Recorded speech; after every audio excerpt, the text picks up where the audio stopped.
people know then when you do get upset or you're mad or you have to dress that like it's real. Yes. Some people fly off the handle too fast. Yep. And, it's kind of like the crying wolf, about the big bad wolf, because they do it too often. Mm-hmm. So then nobody ever takes them serious. Yes. They're like, no, that's what they always do. That's how they communicate. Yeah. So you got to pick when you're going to pull that one out of the closet, so they know that, hey, you and me in business. Hey everyone, welcome to Crossroad Conversations with the Lewis Brothers, where we aim to share real stories about running a successful family business, working through adversity, and pouring back into the community that keeps our door open. We're your hosts, Matt, Shelby, and Taylor, and we bring you relevant local business advice and automotive insights that are sure to change the way you look at running a business, and maybe even throw in a plug for you to do business with us. All right, everybody, thanks for tuning back in. Crossroad Conversations with the Lewis Brothers. We're your hosts, Matt, Shelby, and Taylor, bringing you hopefully relevant content and fully breaking this business down, breaking life down, and all the things. And this week we're talking Let It Go, and I'm not talking the musical. You know what I mean? We're talking about the cost of not letting go. That's going to be a good one. Yeah. So we've got all the things to break that down, when to know to let go of inventory, people, habits, processes, kind of all the way across there, breaking the idea of you can have control or you can have growth. Okay. But you can't have both. You know what I mean? And Okay. that's tough of realizing what do you want, growth or control? Because you can't have both. No. Not letting go, how to let go. It could cost you money. It could Okay. cost you people. All right. And there's a whole lot that we'll just kind of unpack as it rolls down through there. And then we'll just see how it goes. Absolutely. Hey, and recapping last week, Under the Hood and Why Community Roots Drive Success. It was so important. Dive back into it.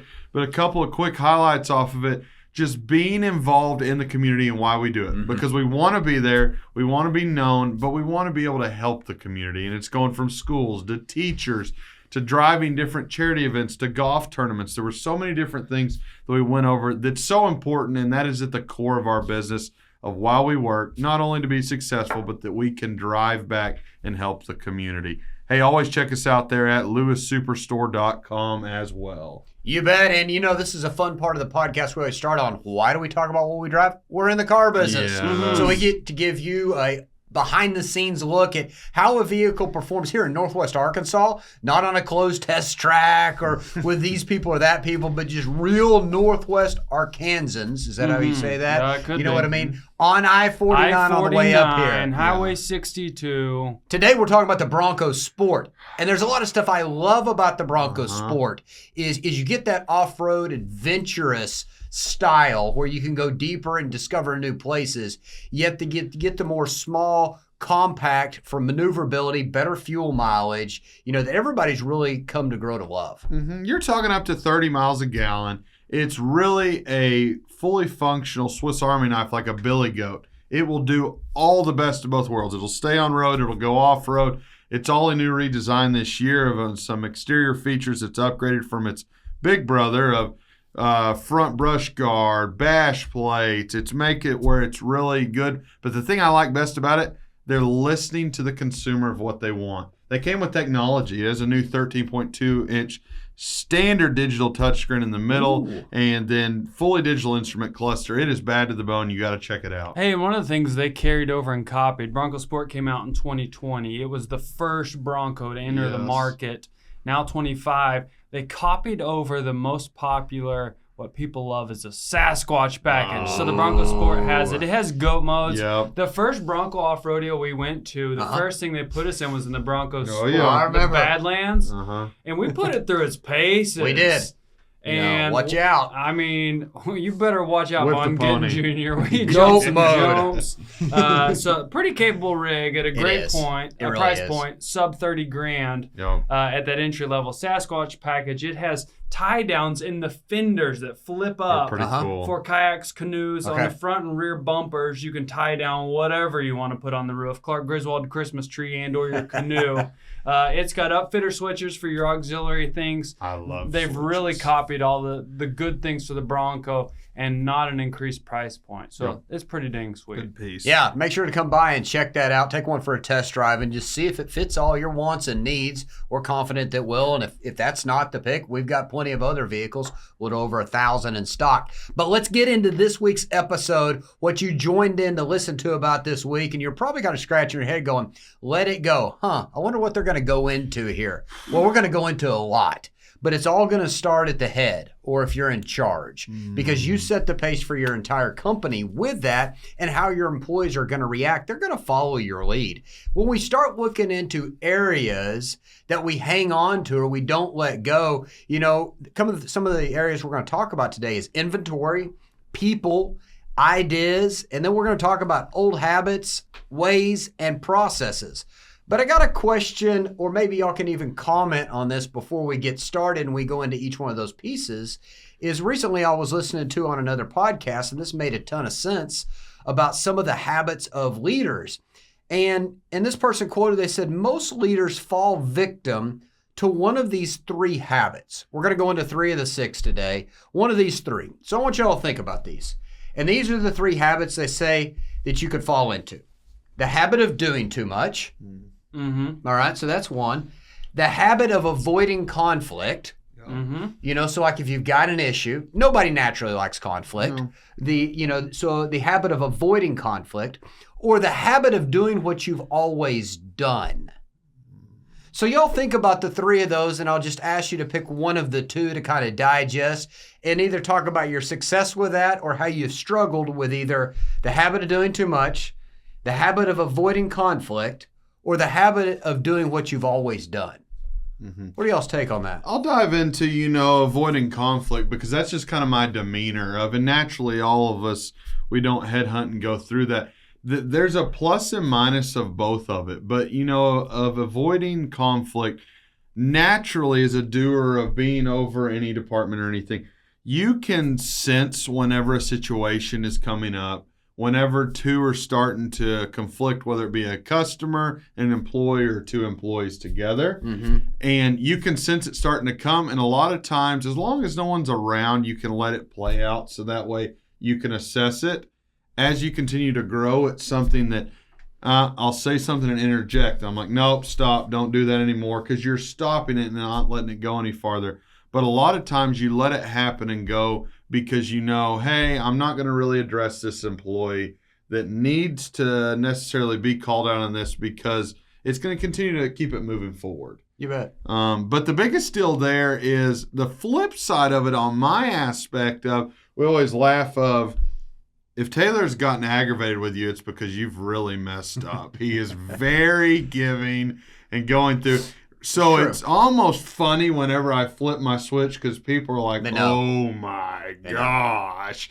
But going through there. So that's the biggest deal that I've seen of being able to dive into and help address early rather than letting it go on too long. I will say, though, before we move to the next part, what you talked about, it does take a lot to ruffle your feathers. Mm-hmm.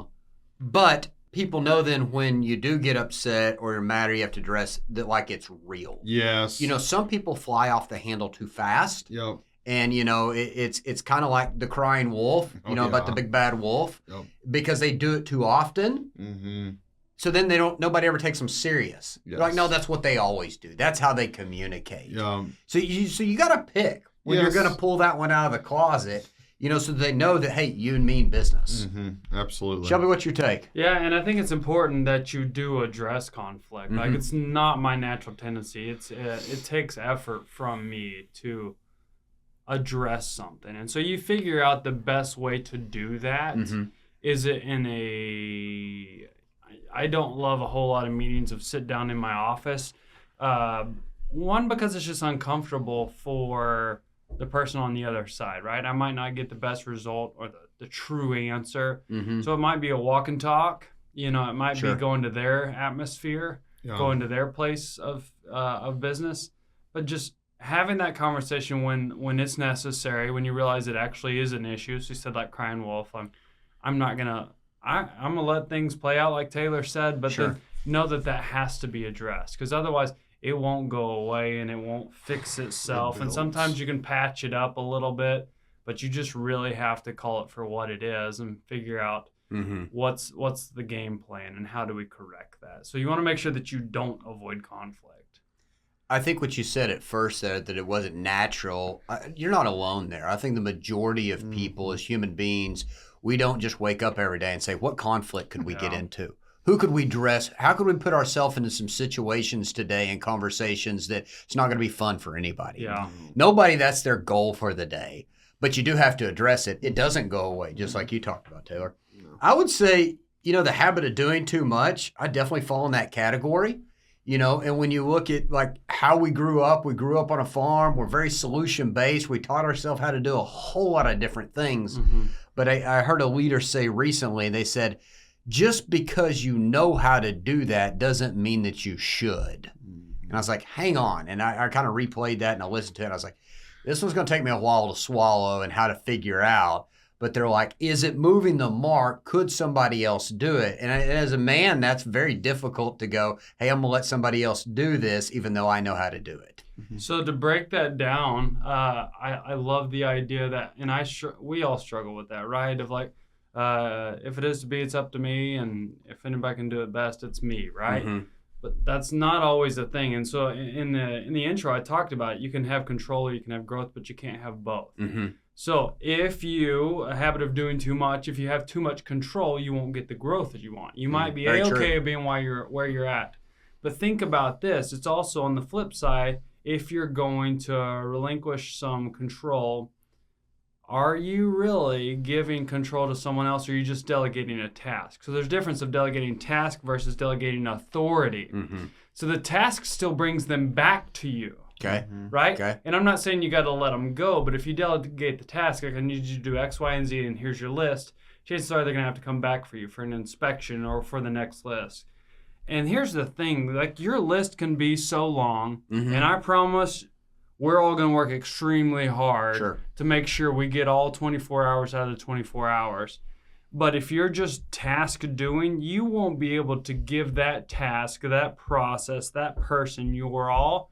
If you'll delegate the authority instead of the task, it empowers them, allows them to grow.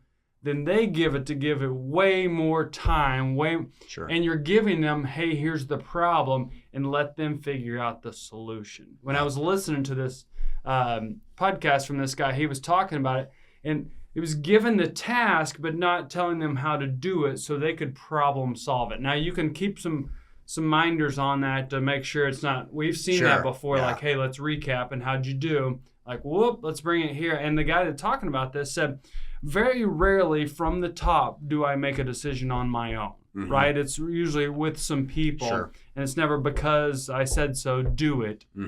But if you can delegate that authority, hey, these are the things that I want you to help me take over, chances are you've probably hired somebody that's better than you at that specifically. And we've learned that in the last couple of years, and we're still growing massively in that.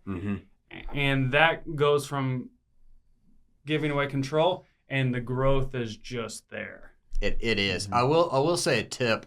One of the things that really helped me, because some other people listening out there, they're going to probably, this part will strike home with them. They're like, okay, I finally took the step to entrust in somebody to do something, and it didn't happen how I would have done it, or it didn't happen at my level. You've got to recalibrate your expectations. And don't confuse that with me saying that, like, be okay with underachievers. But another guy that I listened to, he was talking about, he said, if you can get 70 or 80% out of other people that you would have been able to accomplish. So if they're at a 70 or 80% of the capacity of if you would have done it on your own, that's a success. So quit setting the bar. Now, some of them are going to surpass, Shelby, just like you talked about, because you hired more talented people.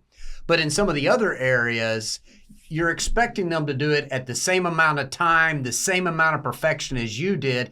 They're not, we talk about this. Even though we've got a lot of employees that care about our business, they're not going to care as much as we do, being part of the family. Yep. So you got to remember that as well. So I want thank you guys for jumping in there. I wanted to dive into that first before we got into the inventory, the people, the ideas, and the habits to really kind of let you know, hey, as leaders, how do you start taking ownership of this and figure out which one you fall into victim of and where you need to improve.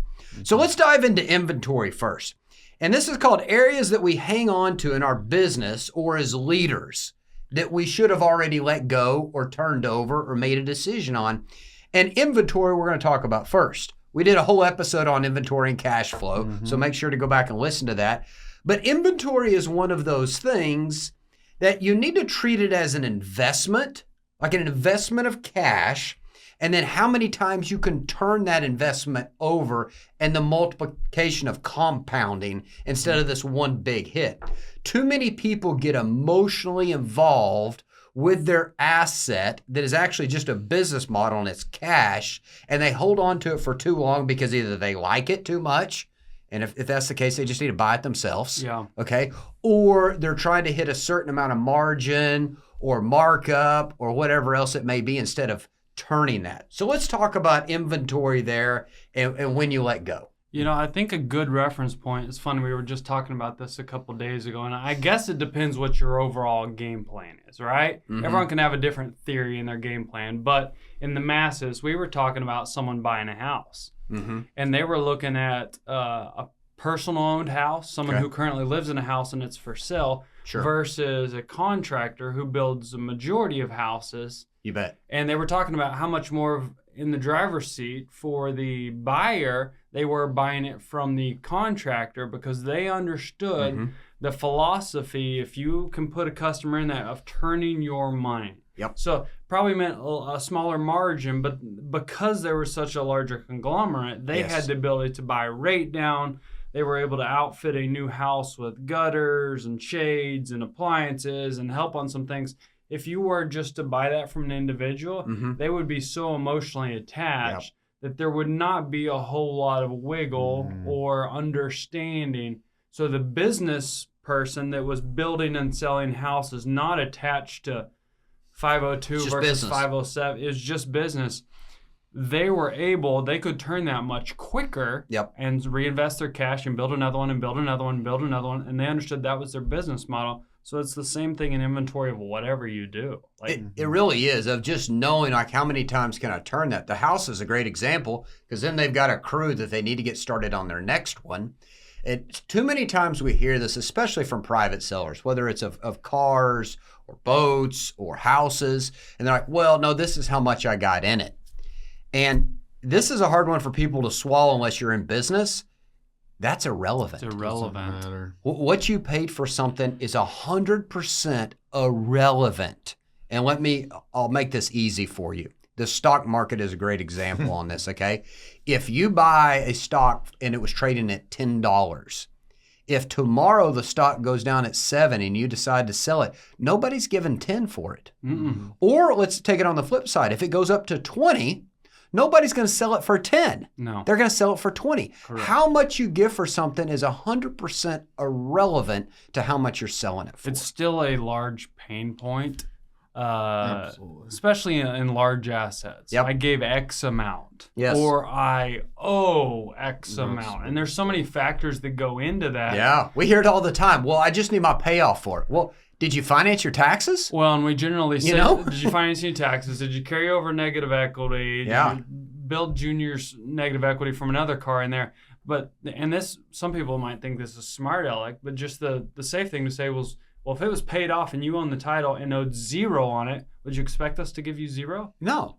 I'm like, well, no, that's different. That's different. It's not at all. It's not at all. And it's best if you can completely separate that Yep. and say, on today's day, my inventory, we're talking about homes, appliances, your time, but Sure. Inventory is worth what it's worth. And it's funny because the guy a long time ago that taught us all a whole lot, we talked about when the inventory had ran its course, 60, 80, 90 days, the salespeople had already worked through it, this car doesn't work. When we took it to auction, the first time it went through, it generally brought the most it would ever bring. Because then the second time it went through, someone had already seen it and said, something's wrong with it. Something's wrong with it. So time is still not on your side. So That's right. It's worth what it's worth at that time, and you need to reinvest your money, even if that means a loss. So is there ever a time in inventory where we sell it for a loss?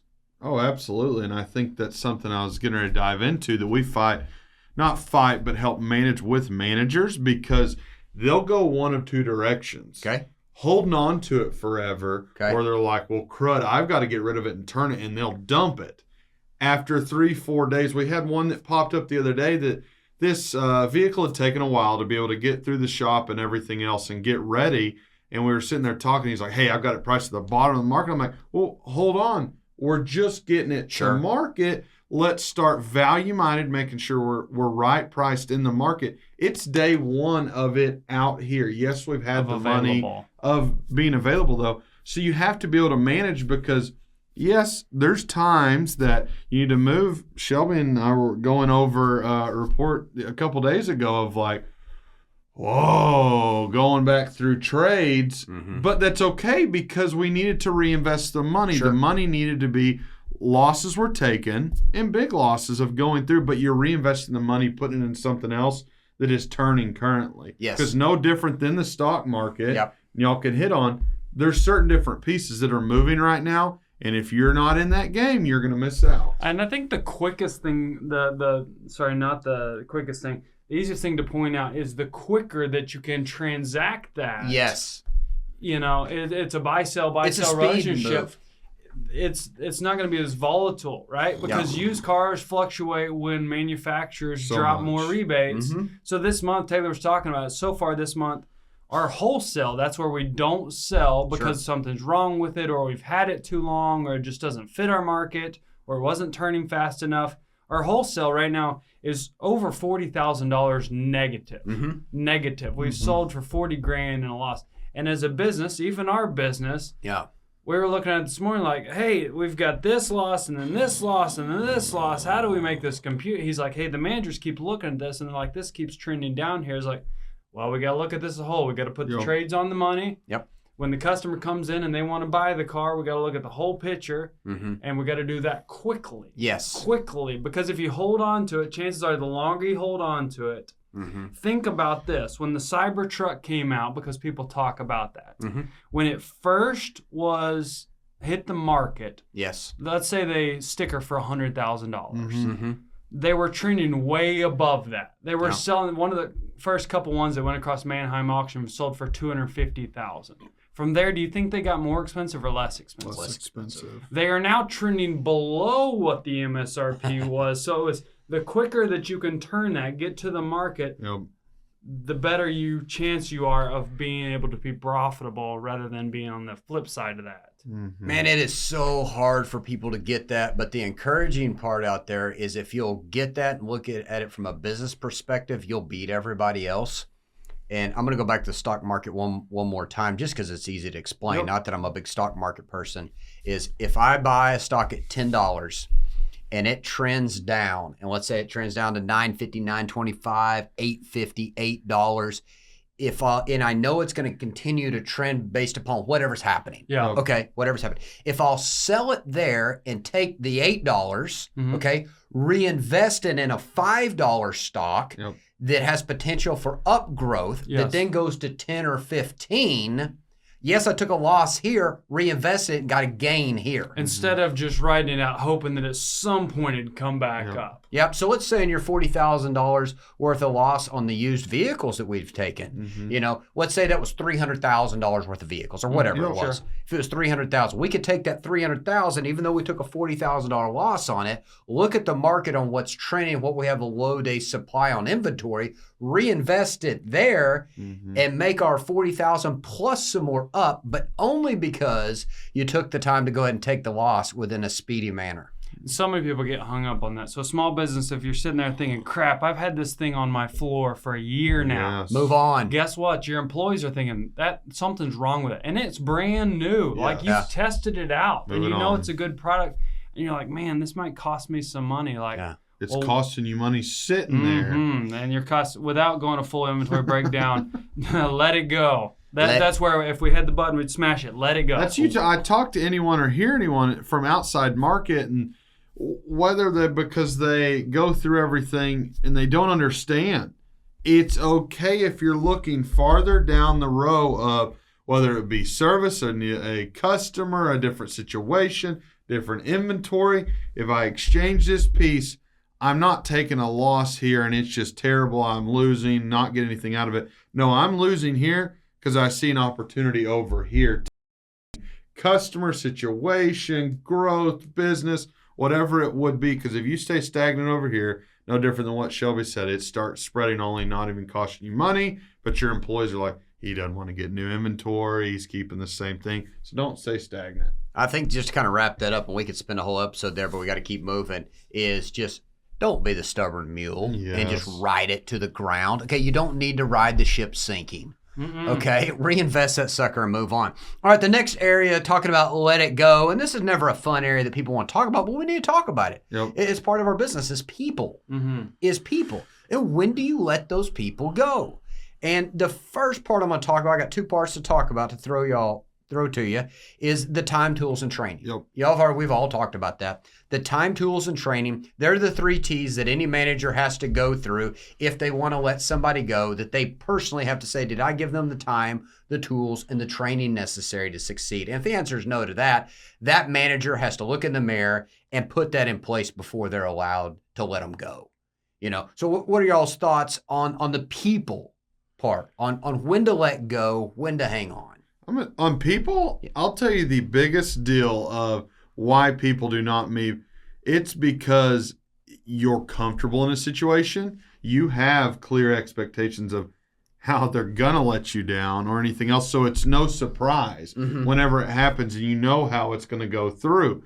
So you don't act on that because whether your load is too much or anything else, you continue to let that happen because you can handle it and you're not going to have to bring someone else in, spend the time, train, clear expectations, bring all of that up. So that's where a lot of people get stuck in a rut of, hey, I'm okay with it being in the hamster wheel that it is currently because I know how to control it because they don't want to get out of their comfort zone. I think that goes back to the number 2 point of habit of avoiding conflict.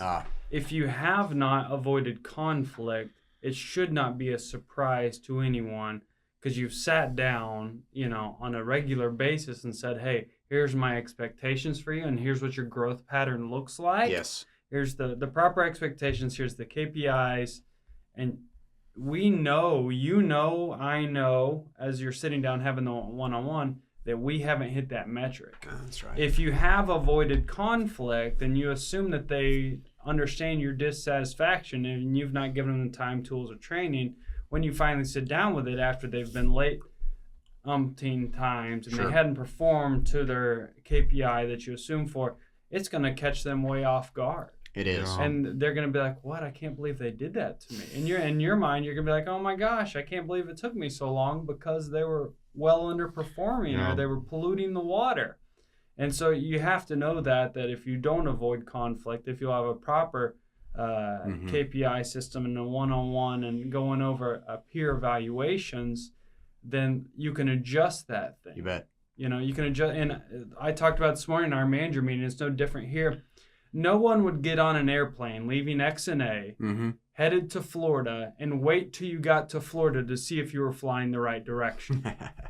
You would not go to San Francisco and wait to check all the metrics and all the dials and then GPS to see, am I in the right place? No, you would constantly monitor that. And you would communicate with everyone necessary to make sure you were going the right direction at the right pace, to be on time, to make sure you were too high, too low, that you had enough fuel. So it's no different in business with your people. You should have that communication of, hey, here's how we're going. Here's how we're pacing. Here's how it's looking. Here's how we need to bring it up a little bit. Hey, you're doing good. We can probably delegate some time or some task right here.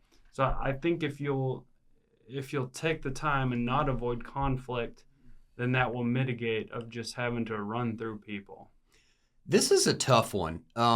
Inventory doesn't have people involved and families involved and somebody making a paycheck. So the inventory is easy. It's not emotional for me. The people part, because we truly care, especially being a family, run. Because when we're making the decision to let somebody go, we see them every day too. And then we interact with everybody that was around them. In a You probably know their family. in a corporate atmosphere, they're making that decision and it's on paper. They don't have to interact and talk with them. So it's emotional to us because then we're like, we know then we have to see them. Then we're going to have the other employees ask us about it. But you know when it's time for somebody to go. Yes. And I'm very guilty of this. I'm going, man, if I just keep helping and pouring into them, at the end, maybe you're they're just not going through a helping them. bad phase. Not only are you not helping them, more than likely polluting it's the rest of spoiling the rest of the department. Yes. So that's the first part of the time, tools, and training. All right, so that's on the individual. The next piece of that and kind of the filters to go through, it starts with the end of the other one on training, transfer, or terminate. So then you kind of run it through the gauntlet of when it's time to let somebody go, if we train them enough. Then number 2, we look at, are they a good fit? Let's not pass, okay, which we've had people do that before because they don't want the conflict. But do we just have a conflict in management, which we've had that before, or the atmosphere? 2 personalities aren't getting Two well. personalities, but in the back of your mind as the one in charge, you're like, I hired this person and I've seen they show up and they have a good attitude. They're just not responding well. Yeah. There could be another good fit. That's where the transfer comes in. And that's where, I talked about the aptitude test or how you took a test and it tells their personality, whatever your test might be called. I would reference back to that and say, hey, what did it show that they really shined at? What was their natural thing? Because I'm thinking back of when we opened the new stores, we hired this guy who's still with us and shows up and has a positive attitude and shines bright with customers. And he was in sales. He was looking to make a paycheck, provide for his family, no different than the rest of everyone else. And he was very thankfully, he was very upfront, was like, hey, I need to find something else to do. Can I be in wash bay or can I be in recon? And I was like, whoa, hang on. I was like, thank you for coming to my office and talking to me about this. Tell me what's going on. Tell me what you don't like here and why would you go do that, right? 2 kind of separate things. No, neither one better than the other, right?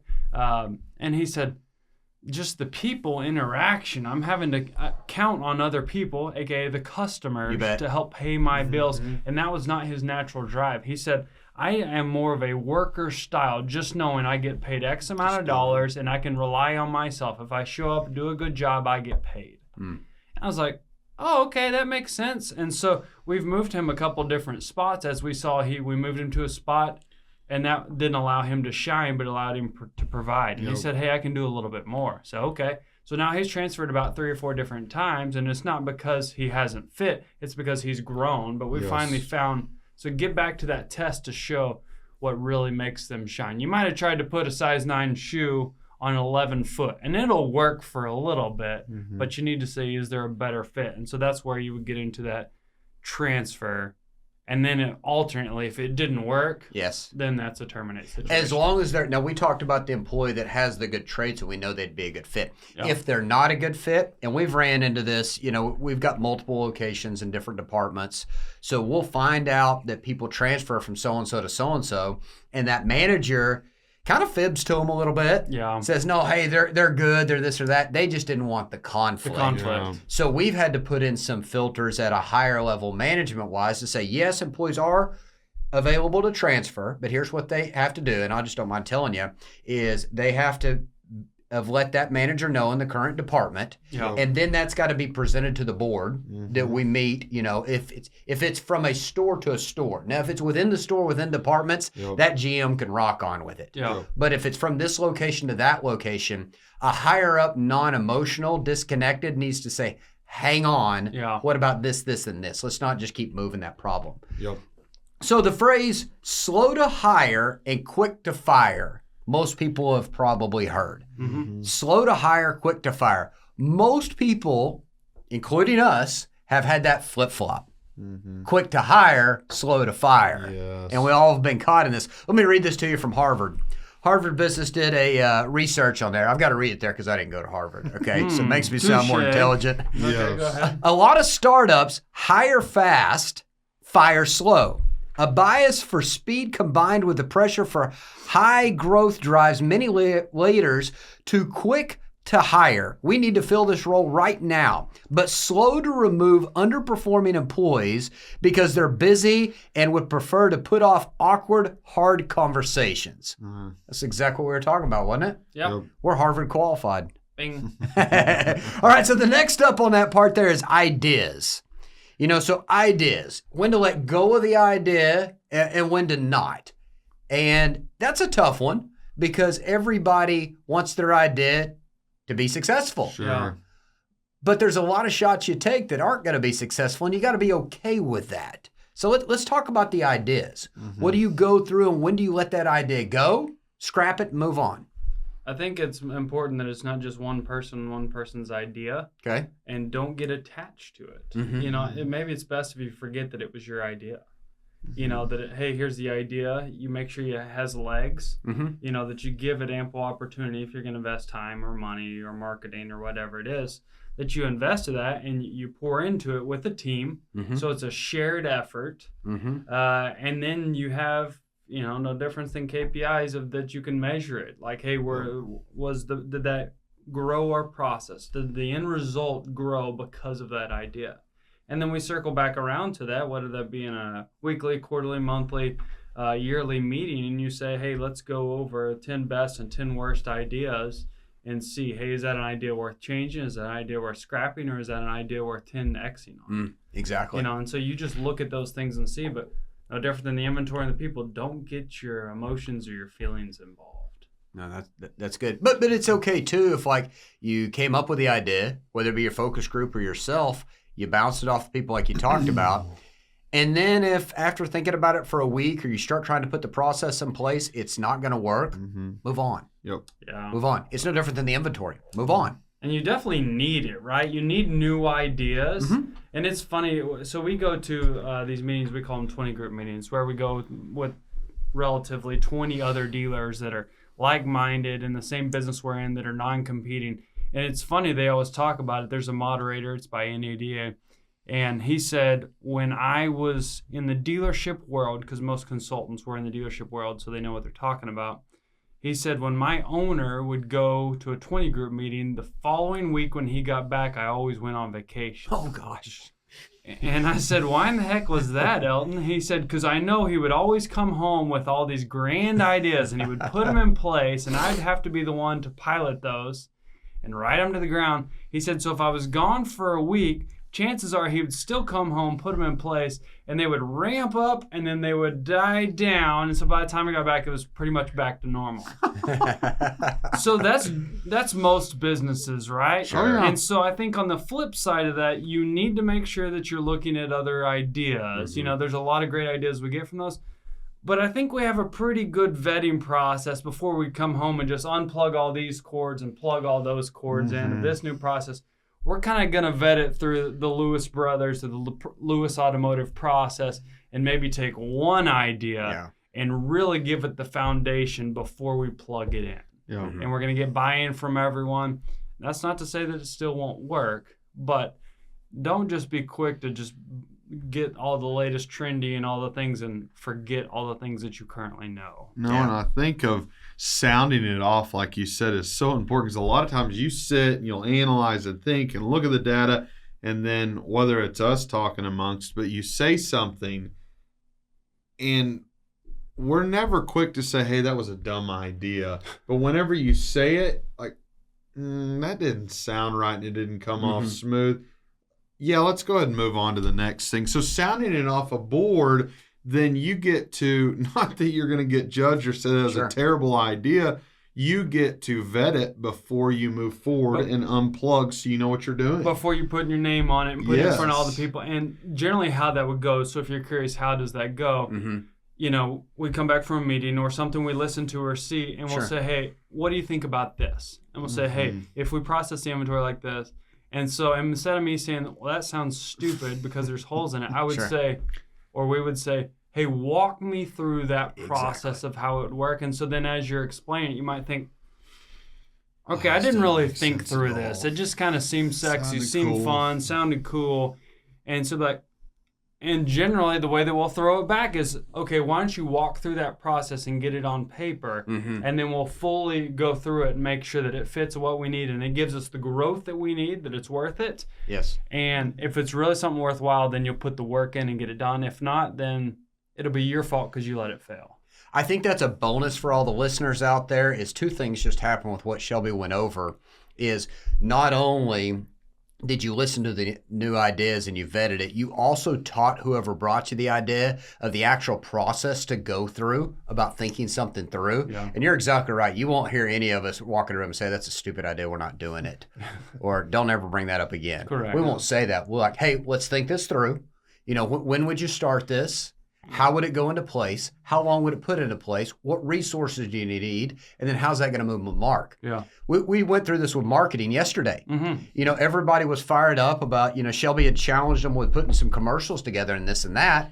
And you could see some of them excited and some of them worried about it. So on the whiteboard up there, I just started dissecting it because I liked the idea. I just wanted to make sure it was achievable. And I said, how many days do you think it would take for this and this and this? All right, does that work in our timeline? Yeah. Will everybody commit to that? You Yeah. know, so it just walks them through that. All right, the next part is, you know, old habits, old ways, old processes. And I don't think there is hardly anybody else in Northwest Arkansas that has the depth to talk about this that we do. When you talk about a family-owned business, okay, for 78 plus years, we've got some stuff from the past that we've had to move on to, or we could easily fall into the trap of, well, that's the way we've always done it, and we're still here. Well, it's funny. We were talking about that in a service meeting the other day. And one of the guys who's been with us for a long time, he said, no, everyone does this. Mm-hmm. And so Matt had to stop him for a second and was like, what do you mean everyone does this? He said, for as long as I've known. It's funny because Missy, our CFO's in there, and she's been with us for 42 years. Mm-hmm. Working for 42 years. 42 years. And so she said, what do you mean? He said, well, no, everyone assumes that we get this, this, and this. I said, okay, well, walk us through that. So clearly it's not still a thing, right? Yeah, because nobody else knew. No, Yeah. I said, It was okay, like- I've been employed and getting paid for 18 plus years.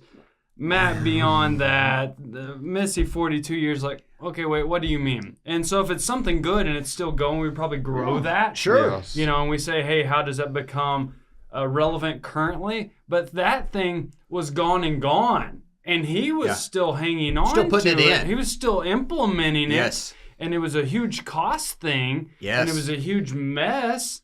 And no one is really saying it or doing it, but he's the one implementing it. And we're like, oh, hang on. So old habits, ways, and process, you need to just have micro meetings to make sure that everyone's saying the same thing, doing the same thing. And if there's growth that needs to happen. But that was an old thing that I think everyone thought was gone and gone. Oh, yeah. Because he was saying finance says this, sales managers say this, and he's in service, and we're like, nobody's saying that. That's Yeah. not a thing. Customers don't get that. And he's like, no, everyone's saying it. It's like, okay, well, let's all bring this down. Nobody's attacking anybody. Sure. Like, we're not hurting any feelings here. Let's work through Look at the this. facts. But let's look at the facts. And that was tough because he's like, no, we've always said that. I was like, who is we? Uh-huh.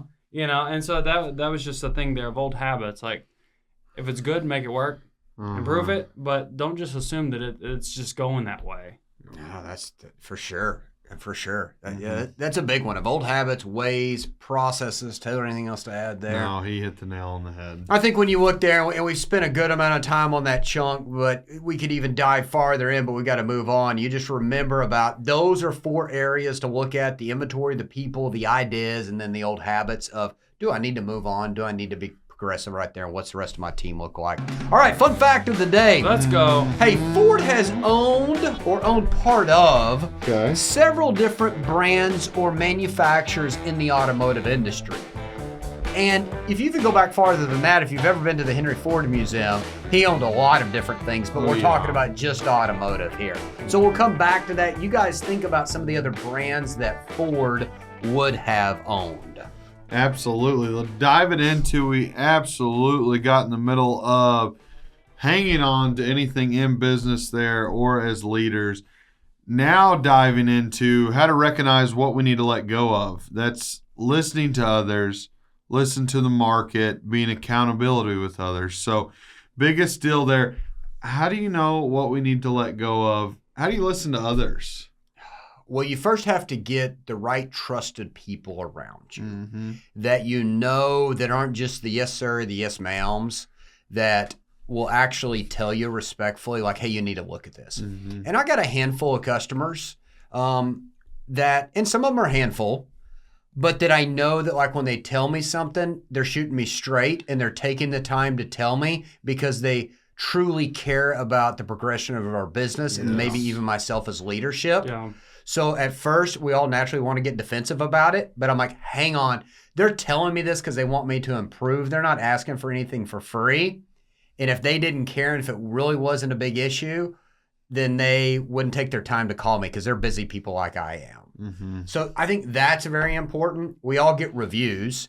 You got to look through the reviews because there is some truth in those. Mm-hmm. Yeah, you got some keyboard warriors out there, but don't miss the one. Or if you see the same thing repeat itself time and time again, it's like, hang on, we need to look at this. We need to look at this. I'm stuck in the middle of it. I think we're killing it, but maybe we're not. Mm-hmm. Yeah, and I think that rolls to listening to the market. You know, you can listen to others, but also listen to the market, seeing what's the trend in that thing, of Yes. whether it be customer service or how to process something or how to go to customer versus customer come to you or how do people transact. And you can see, we're not talking about the thing on the front of the article or whatever Yahoo's serving up, but what you actually see the market doing. So if you can look at those key indicators, like the other day we were looking at how do we prove our CSI within service, and we're processing a lot of people, and we said, okay, let's just go to our metrics that we know and let's start looking at keyword searches.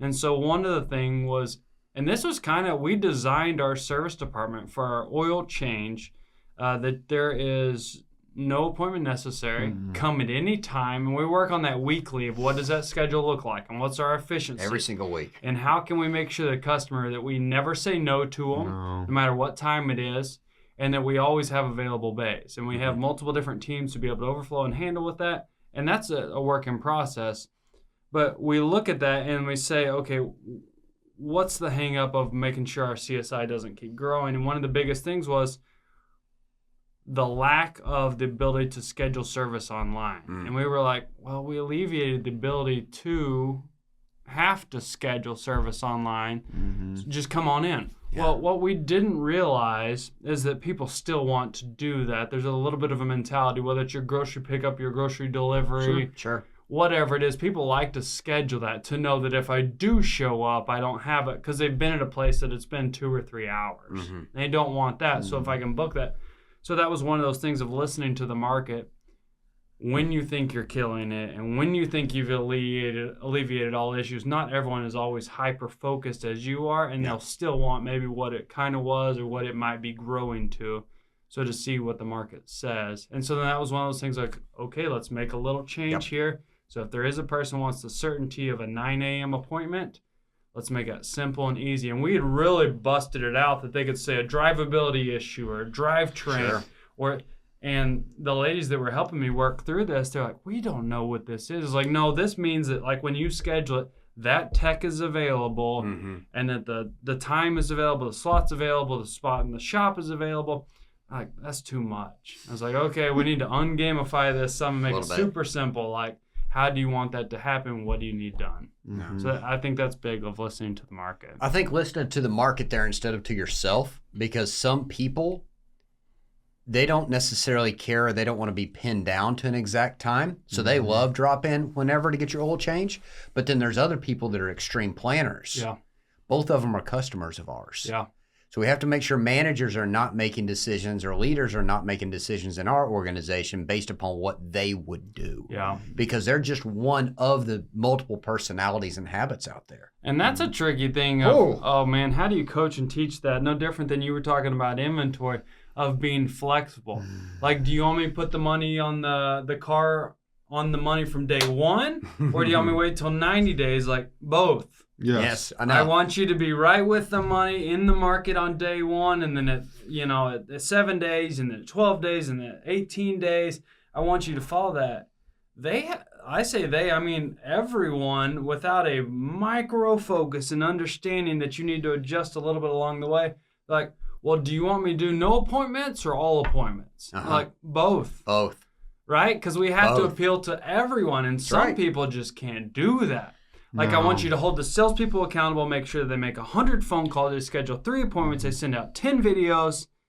But if this person's over there and he's selling 10 a day and he's not logging any phone calls, don't worry about it. Don't worry about him, because he's doing what he needs to do in his own fashion. Mm-hmm. And they're like, well, how do I manage all these people? Because all these people are squeaking about this guy. Is like 2 separate things, right? Yep. And we had a whole podcast. We talked about that, of managing difficult people. And if you didn't listen to that, go back and reference that.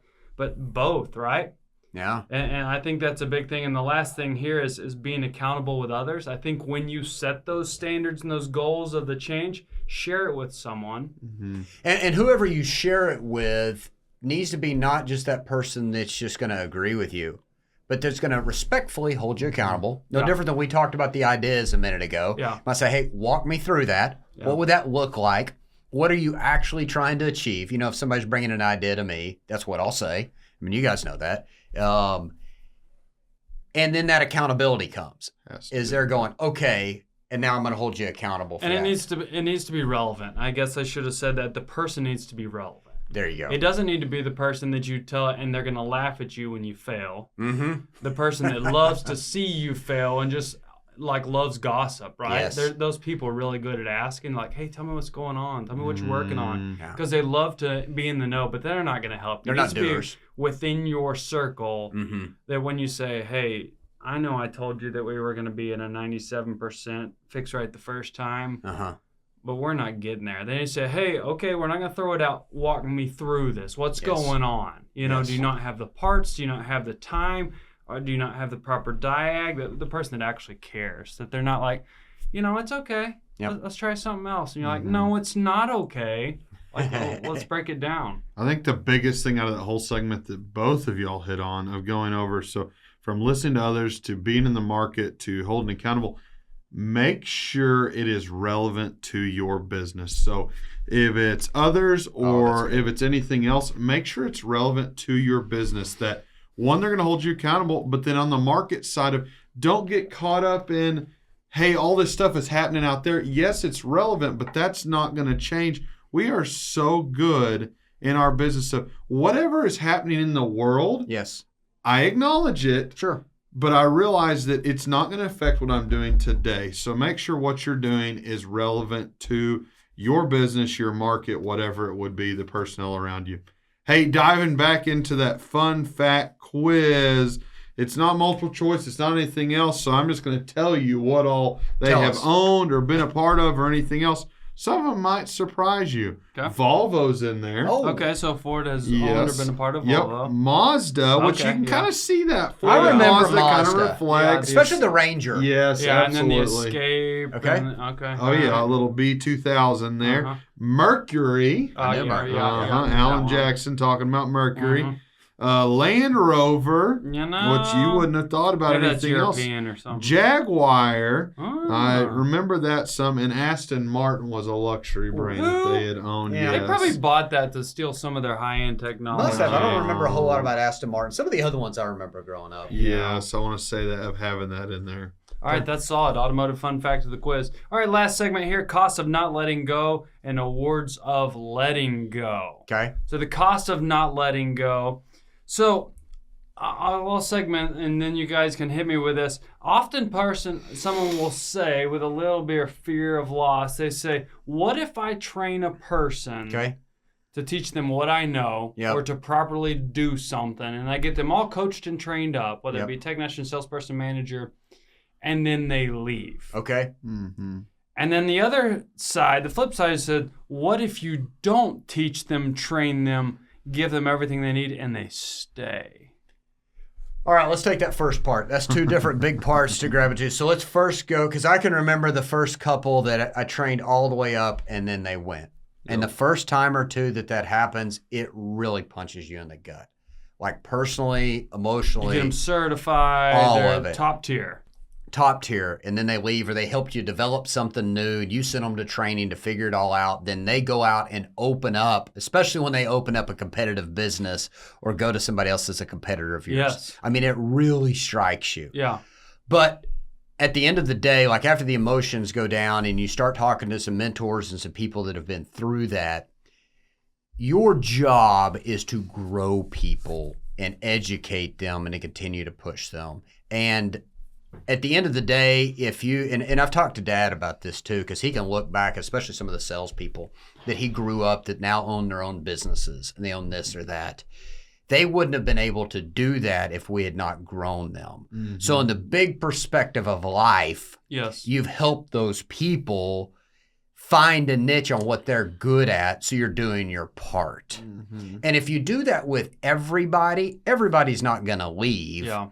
Then you end up elevating your entire workforce and your dealership. But I'm going to tell you, the first couple times that happens, it stings hard. It really does. I mean, you're mad. Yeah. You really are. You're mad. Because then now that they know the tips to the trade, they know your segment, they know what you're hyper focused on. The flip side of that, of when they do leave, and here's the positive outcome, is that you have challenged yourself to grow someone else, to find a new segment or to grow in a segment. So now you've sharpened your tools. You've sharpened yourself. And so when you do it the next time, you'll learn a little bit differently. And you got to be careful because you just opened yourself up. You bet. And you just got whacked. And so you'll do it a little bit differently, but it sharpened you and your team grew around you. So what about on the flip side? You hit on something there that I want to go back on, that a lot of people, you won't see managers lead or do anything else because, one, they're scared, but then you see, two, of the accountability. If you're not sharpening yourself to be able to pour back into your team, you're not doing your team justice. Yeah. And you can't do it at a high level if you don't expect yourself to know and do the same things that your team is doing.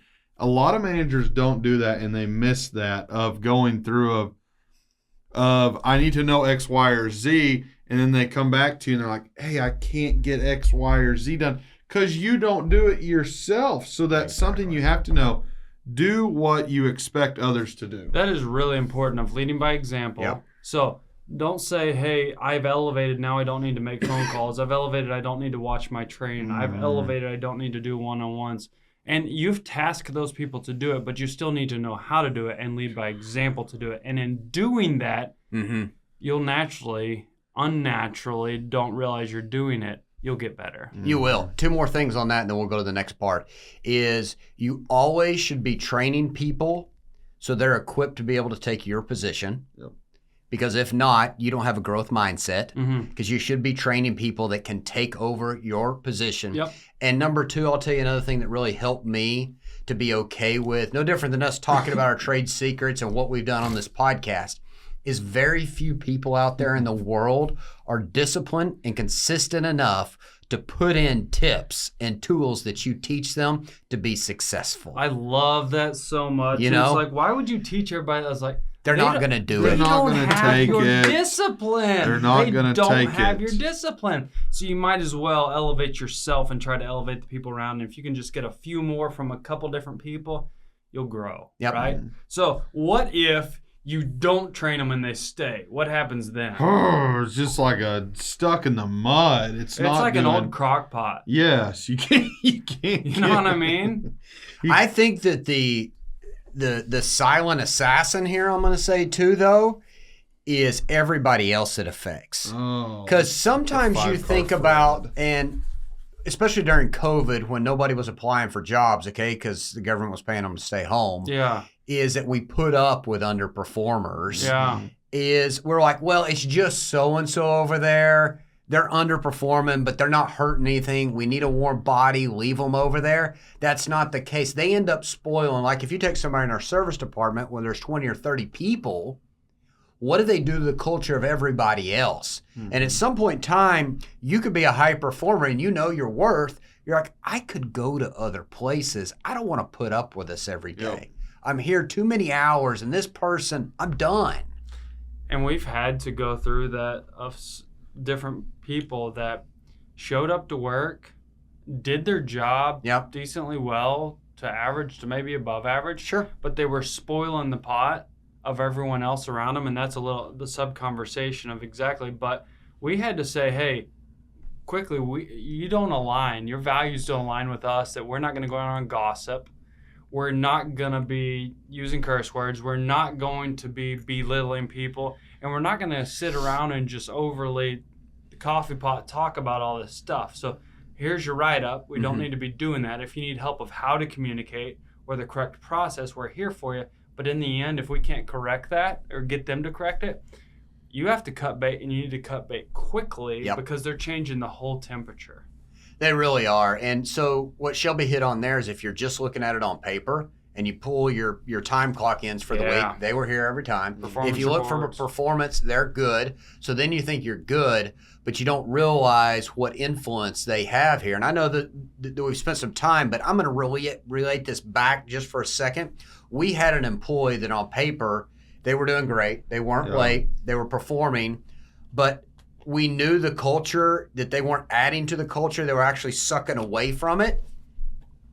We transferred them to another dealership of ours because the manager didn't want to address that situation, and that same type of negativity rolled over into the same spot. Yeah, because the second store had no clue, right? People are pretty good about having the joker face of like, oh, I'm in an interview? Oh, yeah, let me tell you. And they could regurgitate what we were supposed to say or supposed to do. And they're like, this person's a superstar. I can't believe this store wants to get rid of them. Exactly. And then they get in there warm and cozy, back in their way in, find their spot. And then they're like, oh, now I get back to the other side. That happens. So you got to be quick about it. So it's always, I tell managers, they're like, man, because nobody wants to fire somebody. It's the toughest part of our job. And let me tell you, I remember in my early years when I was a used car manager, I remember going over talking to Dad, getting some reports. And I said, well, I had to let so-and-so go. He said, okay. Was it the right decision? I said, no, absolutely, based on this and this and this. I said, it's just not fun to do. He said, let me tell you this, Shelby, if you ever get to the point where you don't have that gut feeling of where it sucks or it's not fun, he said, you've lost your ability to be a human and care. That's right. Like, it always sucks, you know, because you're affecting people. You are. But it still needs to be done when it needs to be done. And I'm not going to say that it makes it easier, but I've always looked through the lens of if I don't let them go, how many other people are we affecting? And our job as leaders, no matter if you're over a whole dealership or over a department, is you're in charge of all of them. Yeah. And if one person is affecting 10 others, you're doing those other 10 others an injustice by not removing them. So you have to address that. Like you have to address it, like you said, quick. Slow to hire, quick to fire, as long as you've gone through the T's there. So that's kind of on the front side. On the back side, the awards of letting go. When you decide to let go, you can create more lean inventory. You know, so we're talking about when we first started the top inventory, people, ideas, old habits. So what are some of the awards of lean inventory, of multiplying your time by delegating, by giving better talent some more team? What are your guys' thoughts and feelings there of the awards of letting go? God, the biggest deal there of people, I'll go off of the people, not only, and I'll throw inventory over to you, but of people, just the biggest deal there, once you finally do it, it doesn't feel good that you've done it, but it's instant relief of whole department morale. Everything starts to click and go, and it makes you think, hey, why didn't I go through these steps before that I needed to be able to process that situation? But the instant relief, the morale that's boosted, and the other thing that it does is, oh man, they're holding them accountable. So not only does it instantly boost morale, it gets that next level of accountability of, hey, they're watching. This is what I'm expected to do. If not, I'm going to be in that same situation. No, you nailed it there, especially with the accountability part. Yeah. On the inventory, it's also all about the X factor. Yes. And if you need in-depth that, you got to go back and listen to the other episode. But That's the benefit of that. You turn it more, you're going to get a bigger earn. Yeah. And overall, in our business, more people are going to be successful. They're going to sell more cars because we sold X amount more. We'll make more money. We'll grow our customer database. There's a plus in all the X factors there that you look at on the award of that. And then the multiplying of your time. Once you figure that out, you then get to hyper focus on helping people or departments to grow and to be successful versus allocating that time to something that somebody else could have done. Mm-hmm. You also get the gratification of growing them and it being their child and their baby and their success. Yep.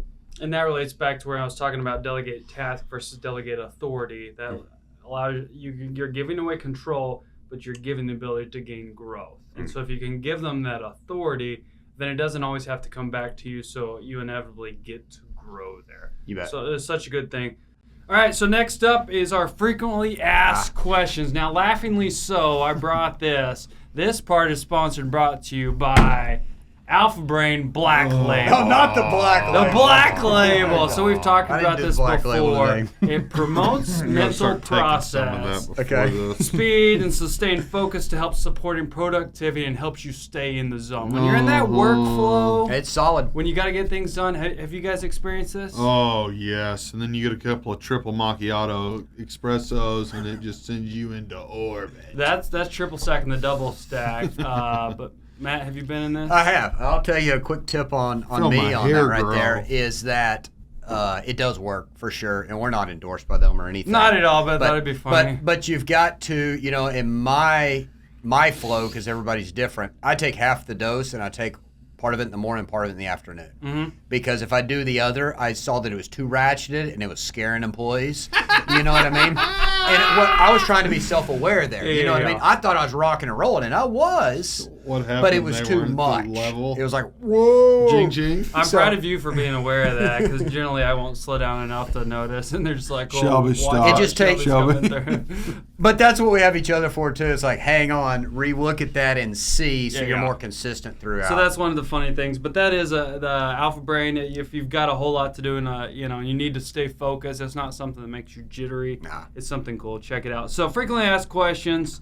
Matt, what is the best and the worst part of leading? I would say the best part there is the gratification of being able to grow others and help them to achieve their goals. That's a fun part. Okay. Besides hitting, our levels and this and that, it was just growing others and helping them achieve their goals. But then on the other part, I would say the most difficult, I don't want to say the worst part, the most difficult of leading is you're at the top. Yeah. So any kind of decision that's made, even if somebody gets fired within a department, you had nothing to do with it, you're the person in charge. Mm-hmm. So then the backlash comes to you, and the spotlight's, well, why did that happen? Well, Matt said so, or this, that, or blah, blah, blah. So one doesn't come without the other, Yeah. and it's still difficult to deal with, though, on the other side. It's really difficult when you don't even know that it happened, because you gave somebody the authority to do it. Wham! And you're just like, okay, let's walk through this, but it's part of it, right? It is. You can't have the pluses without the minuses. You can't. All right.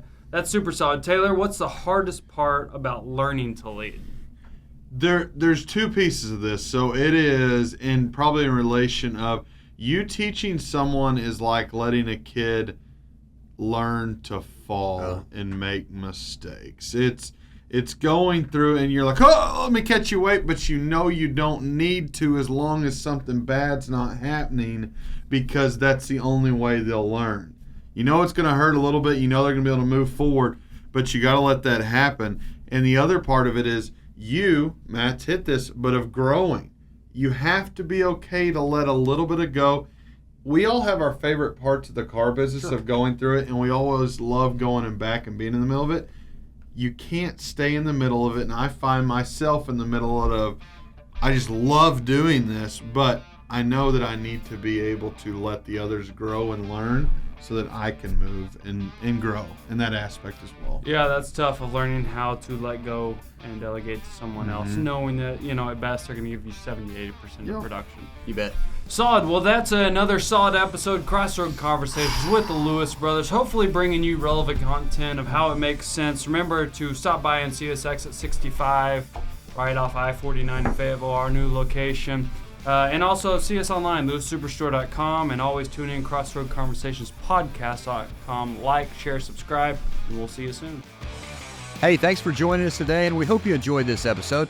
Make sure to give it a like, share it with your friends and family, visit our website, and send us some questions. We want to know what you'd like to hear, who you'd like to hear from, and what you want to see, or maybe even some questions for us to answer about either the automotive industry or just business in general.